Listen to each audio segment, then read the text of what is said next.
looks like it's high time for a new video. It's been 3 years since Rogue for CSGO came out. Then CS2 dropped, and as expected, official script support was pretty non-existent all the way until 2025. Well, I could just given up and done absolutely nothing for those 2 years. Or I could try to make something I'd always been afraid of, a competitive map. Going straight into a 5 vs 5 map would have been way too cocky, so I first tried my hand at something for the wingman mode. And that's how Drawbridge was born. A map featuring a neat little gatehouse with a courtyard where you can find some elements of Fachwerk. In short, Fachwerk is a German architectural style where timber beams serve as a load-bearing structure. You have probably seen mesmerizing landscapes of buildings that look like they belong in a medieval fairy tale. Although, if you live in Central Europe, all of this is likely already familiar to you. The Wingman map definitely gave me a bit of confidence and experience, but we're still talking about a massive 5 vs 5 map. So first of all, I decided to look for inspiration among old maps that have been forgotten by many but not by me. One of those maps was Tides. It's probably the most unpopular map in Counter-Strike Source, but it featured those little bridges with tunnels as well as cool buildings with wooden beams. I guess I'm just really drawn to them. Apparently that was the trigger to at least try and explore a similar theme in CS2. I thought that the best way for me would be to just pick up a pencil and start sketching the layout. Beginning with simple lines, I gradually tried to figure out how the paths to the main sites would look, and how to make those sites interesting and distinct from one another. At some point I even started to feel like it was turning out pretty well. And once I finished my first sketch, something huge happened. Out of the blue, Mapcore and Faceit announced a contest for creating competitive maps. The contest was supposed to last around a year, and this served as a powerful boost of motivation to not just make the map half-heartedly, but to bring it to the forefront. The contest was split into 3 stages: the open stage, the refinement stage, and the finalist stage. The open stage required just a finished map layout. No need to detail anything, you just need to make the blockout play fun and interesting. Here is how the first version of the map looked. We have 2 bomb sites, each with several approach paths. Site A was originally planned as a fountain in a small enclosed yard with lots of foliage around. Site B was just a small hay cart near an old barn. And middle was a small center with stalls and a huge clock tower that could be seen from almost anywhere for the better map orientation. You can also see other main parts of the map in this version which are still present in the final one. Apartments, cafe, lawn, and even a bridge, which was heavily inspired by, of course, Tides. Here is actually one more part of the map I really liked, these big open windows. I was planning to do something similar on A side, but eventually it changed drastically. I started changing everything I had drawn before, because the initial execution of my ideas either didn't work or just looked stupid. The map began to get more defined boundaries for its locations, the timings became more precise, and finally it started looking more like an actual playable level. Over the 4 months, the map changed a lot. The most difficult and unpleasant area to rework was the apartments. This whole part of the map initially felt overly complicated. In different versions, the apartments connected several areas in different ways. Some paths were added, some were removed. At one point there was almost nothing left of the apartments, just confusing corridors that did more harm than good. After numerous changes here and there, this part of the map ended up connecting mid, long, and A side all at once. The A side swapped the fountain for a rotunda closed off from different sides. The gazebo that ended up in the final version was the first one in my head, but it felt a bit boring, so I had to go through different ideas first. The surroundings stopped being enclosed and became more open. Instead of walls, a river appeared. I wanted at least one spot on the map with a nice view of the skybox, and the changes to the A side seemed like the perfect place for that. Along with the river, I got the idea to make 2 jumps, one from the city spawn and one from the A side to the lawn. I definitely knew I wanted to keep at least 1 jump, but I couldn't figure out where it would work best. The lawn entrance also changed several times. The double window turned into 2 separate arches, each a little distant from the other, until I decided to close off one of them because it felt too much. The B side also went through changes. Originally, the entrance to the site was in a different part of the wall, while the double doors were closed. The wall itself was a playable area. Players could go up there, but in different versions the playable part of the wall was in different places. I didn't like the overly high angles that came from having the wall as a playable area, so I decided to move the second entrance to a different place, which became a scaffolding later. There were several iterations of card positions and cover placements. For a long time the barn door was open. I thought that was a good idea to leave it as a playable cover, but in the end I decided to close it. Overall, I tried to make each zone distinct, but at the same time I wanted there to be an absolute abundance of fachwerk buildings. The A side was supposed to be something like a garden where you can relax. The B side, on the contrary, was the opposite of relaxation. A small working yard enclosed by an old defensive wall and scaffolding. One of strange ideas was to give the roofs of buildings on different routes different colors. For example, all buildings leading to the A side have dark roofs, while those leading to the B side have more colorful, brighter roofs. I'm not sure if that actually helps players orient themselves on the map, but in the moment when such strange ideas pop into your head, if you act on them, you feel a certain relief. Finally, the stage is over. It was intense for months, and out of about 200 maps, only a little over 50 made it through. Fortunately for me, fachwerk turned out to be among those that passed. Yeah, I decided to name my map fachwerk. Why not, since I'm so heavily inspired by this style. During the first stage I gathered a pack of different references that I just threw into a separate folder. Yeah, sorry, I'm not smart enough yet to use various boards like Miro, I'm a rookie, I know. Anyway, references help a lot in understanding which direction I should go. Will it work out to combine one building with another? Simply to understand the volumes and scales in the game world. But most importantly, they help with detailing, which became the core of the second stage. The refinement stage. We are given 6 months, well, obviously for refinement. And while 4 months was enough for the grey box, doing the visuals for a massive map completely alone in 6 months, especially for someone as inexperienced as me, is crazy tight.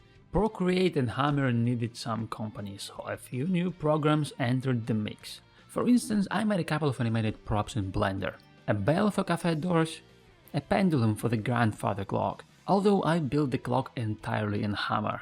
It's easier for me to model a whole weapon in Hammer than to use Blender. Anyway, I also made a rake, but it's just a rake, nothing special. Just don't step on it. I slowly started making the first buildings and at the same time preparing my own materials. I didn't want to make too many custom materials and leaned on default assets instead, otherwise I simply wouldn't have finished in time, so I decided to define the main materials I needed in the first place. Of course, the first and the most important one had to be wood. The whole map is covered in wooden structures. I definitely had to make my own wood. Unfortunately, closer to the end of development I realized that I didn't really like the wood I made, so I decided to use Valve's wood, which I heavily modified to my taste. But there is another material that seemed no less important to me. It's good when a map visually helps players with the direction of where to go, and nothing creates a direction better than a road. And since we have a small old town, our road will be made of cobblestones. This is where another program comes into play, one that I'm crazy about, Substance Designer. An excellent tool that looks to me like a puzzle game where you can come up with the solution to a problem yourself. I made several cobblestone patterns, each of them of course was modified many times, but in the end I managed to create several blend materials that I was almost satisfied with. It's not perfect, but I kinda like it. Okay, we took care of the most valuable thing on the ground, but what about what's above? The sky. I could just use the default CS2 assets, but you can also resort to some programs that can render full-fledged skyboxes, and one of those programs is Vue, or Vue. Sorry, I have no idea how to pronounce it. It might be a little clunky, but it allows you to make great renders, and most importantly, it's totally free. There was also a free alternative to SpeedTree called TreeIt. Although the program is simple, it allows you to cover one simple basic need: creating a tree. Well, the trees I made were done as a placeholder actually, and I still haven't gotten around to properly remaking them, but I'm glad that I could do at least these very quickly. Anyway, TreeIt is a good free tool that allows you to create decent trees as a beginner. It's also worth mentioning that without such wonderful programs as Source2Viewer and Radgen, it would have been extremely tough. The first allows you to decompile existing materials, and the second allows you to create a radar. However, there is something, just one small thing, that helped me the most, and it's smart props. I was extremely lucky that I learned how to make them, which is quite a task. The process of creating smart props was a bit complicated since they couldn't be compiled easily without jumping through a million hoops. Nowadays it's a bit simpler and smart props themselves are easy to use, but creating one, that's still a challenge. Since smart props are just a text file with code and I wasn't a fan of third-party apps for creating them, I pulled out my favorite notepad and created a bunch of my own. So what are smart props? Smart props are everything. Small trims, bricks, curbs, foliage and wooden structures. Smart props are even windows and entire roofs. It's everything from tiny blades of grass to entire buildings in the background. It's every step and even whole patterns that I was able to bake into separate textures and use the pattern itself as additional details. Well, I probably could have placed all this manually without fancy smart props. But doing routine work is always so hard for me that sometimes it's easier to write a tool that simplifies the process. Smart props are exactly that kind of tool.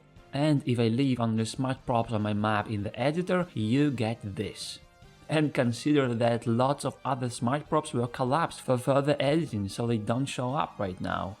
Of course, smart props are not a panacea. They would not make your map immediately better. And I don't know if smart props are needed in the quantity that I used for those who are already used to their own workflow. But in my case, such a tool helps reduce routine time. Over 6 months, each building was receiving a new look. As the map was taking shape, extensive playtesting was underway. Playtests helped with checking every single, even the smallest change, and there were a lot of them. After each playtest, I still had to do a brainstorm with a group of me, myself and I on how to make it better. How to make it so it didn't just please others, but also that I liked it myself. After working on it for so long, you lose perspective and stop noticing obvious issues, especially things like lighting and colors. I guess having a fresh pair of eyes comes with experience, but that definitely wasn't the case for me back then.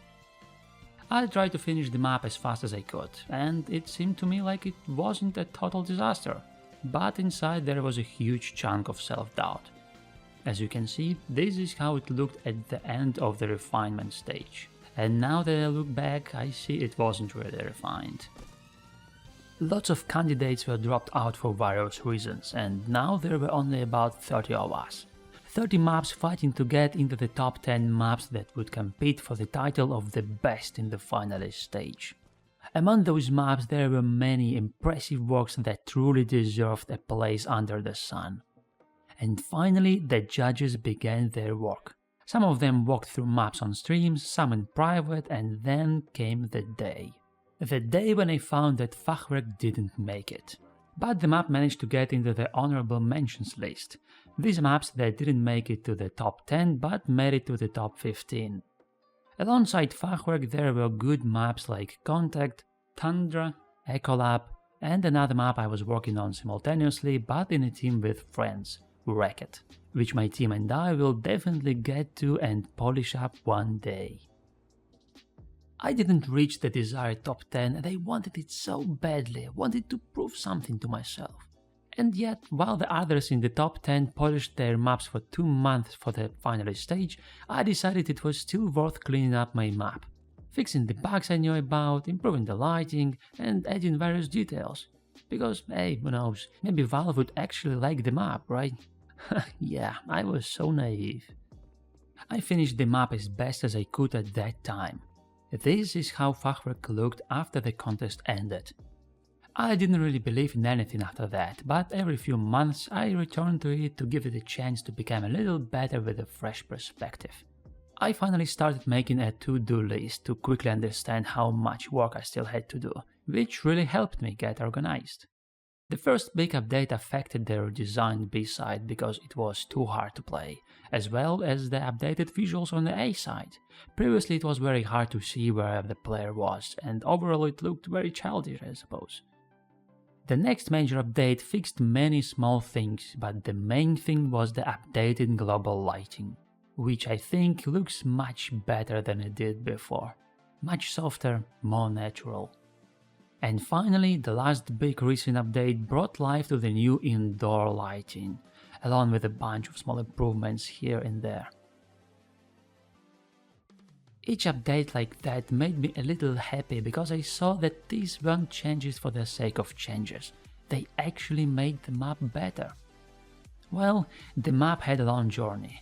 Obviously it's not top tier quality, it has many flaws and oh god, its FPS is lower than on Mirage. This is condemned by every single person who plays CS, right?